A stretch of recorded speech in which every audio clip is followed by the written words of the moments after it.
Sayang ieu teh karek meser iPhone jadi mamayu video callan. Kabeli iPhone ayeuna mah da geus beunghar geus jadi crazy rich. Pokona neng terserah manggil Junaid Kenz, Junaid Salamnan, Junaid Sasalaman, terserah bebas lah. Hasil kerja keras ieu. Iya ari masalah glowing mah sakieu kieu na yang mau bodas-bodas da geus rasna kieu. Pira ku kudu make bulao manu aya kalah biru. Nya atek muka usaha anyar ya. Jadi atek muka usaha isi ulang air galon. Pokona ngaranna teh Junaid Kua, kerennya. Yakin mah bakal sukses eta.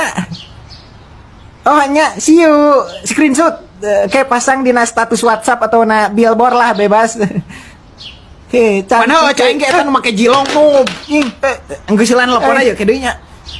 Eta geus sia deui wae eta. Hapunten. Abi teh sengaja mang teh sengaja bener. Aya dendam naon sia ka aing. Ente dendam naon mang abi teh sengaja bener. Sia teh ku aing geus dihampuran nu basa maling teh geuning. Kalem abi tanggung jawab. Mun ngayang duit aing mah. Mangga ieu mang jual we HP ieu jeung hadian LCD nya. Iya HP naon ieu anjir. HP kieu payu sabaraha anjing. Iya dengekeun goblok asal sia tahu ieu. Dengein ya aing teh bebelaan ngumpulkeun duit goceng unggal poe siapa tuh? Siapa tuh perjuangan aing aing bebelaan nyesakeun uang makan demi naon cik? Demi ngarental iPhone. Eta masalahna iPhone batur goblok.